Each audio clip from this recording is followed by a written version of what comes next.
when it comes to the black pill and looks definitely matter. And a lot of people don't want to acknowledge that looks matter because it triggers a lot of insecurities in how they're viewing themselves, their status, their perception of their status, and how they're navigating themselves through the world in their survival strategy to just get by to the next day.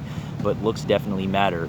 And there are advantages and disadvantages to it, no matter who it is, no matter what the circumstance is. Everything has an advantage and a disadvantage, a pro and a con. Whether you see that or not, there's always two sides to the coin. So with looks, the advantage is it's going to open up more social opportunities, bigger social circles. People want to be around you. People want to associate with you.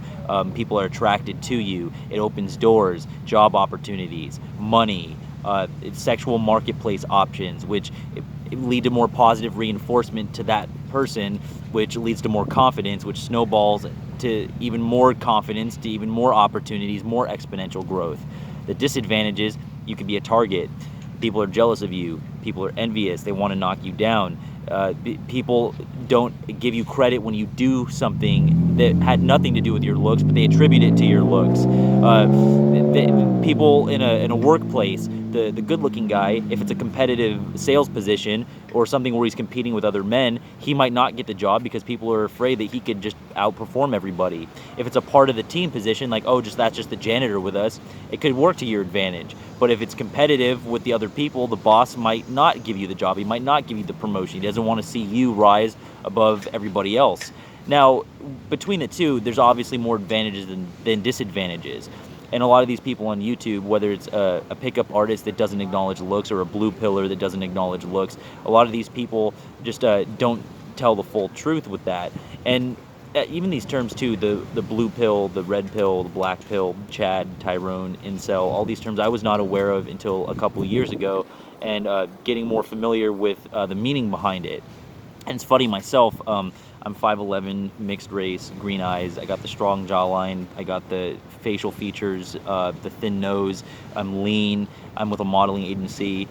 So I have a good genetic combination. And some people made the joke like Chad and Tyrone, like Chad is the alpha white guy, Tyrone's the alpha black guy. I'm Chirone or Tyrad, like the 50-50 mixed race version of that, which is funny. I don't identify as either, but I've definitely received benefits of that, and I see the point of it.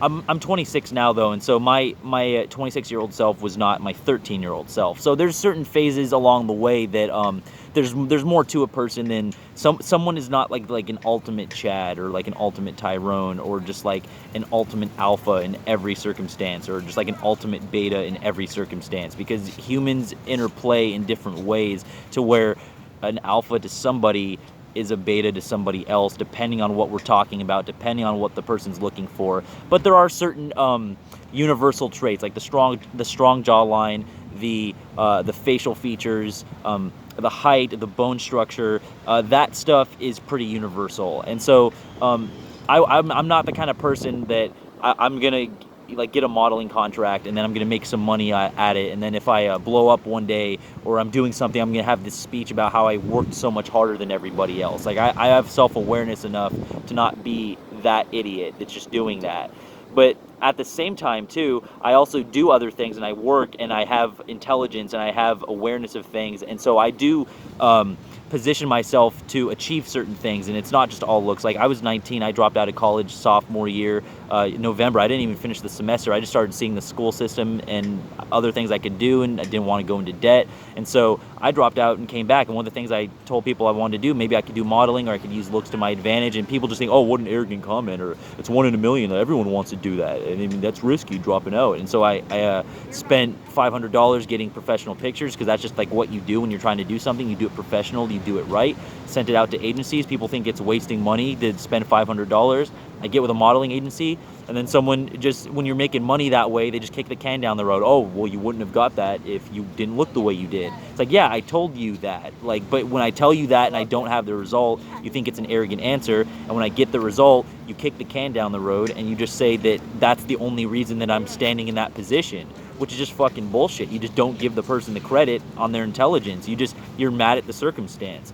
And See, that's the thing too. Is like I don't apologize for the way I talk or the way I speak. Like I don't care if that rubs someone the wrong way, because I'm just being real. Like I recognize my looks have advantages, and I play to those advantages so that I can fucking pay my bills and survive. I mean, it's just like, to me, it's common sense. Even like the Jeremy Meeks thing a couple years ago, mixed race convict, blue eyes. He gets in prison, and then his mugshot goes viral, and then women raise money to bail him out. So they start like a GoFundMe or some shit, and then he gets out of prison, and then he gets a modeling contract, gets with a billionaire's daughter, has a baby, gets her pregnant. Now, so he goes from felon to model to billionaire. And some people, they get like raged by that. It's just like, why do I have to work? Why do I have to go to school and do this? And he just gets to be hot, which is kind of funny to a certain extent. But then I understand it too. I'm sympathetic to the fact where I get it. If someone's making minimum wage and they see someone's position or their perception of that position, it causes them to look at the world differently and look at themselves differently, and like, why is life not fair? Why am I getting the short end of the stick? So I have sympathy to a certain extent, but it depends on how old you are and what you're being affected by. At a certain age, you just need to realize that looks matter. You need to realize that money matters. You need to realize that race matters, gender matters, religion matters, where you were born matters, the country you were born in, the layers above you that taught you a certain thing and gave you certain information. That matters. That's what molds the person into that circumstance. So I'm not 100% black pill in the point of just like life is meaningless, there's no hope, just give up. Anyone can self-improve. You can always eat healthier, exercise, get a good night's sleep, read something. You can always self-improve to a certain point, but understand where you're coming from and the bar you're going to. Not everyone can just be the other guy.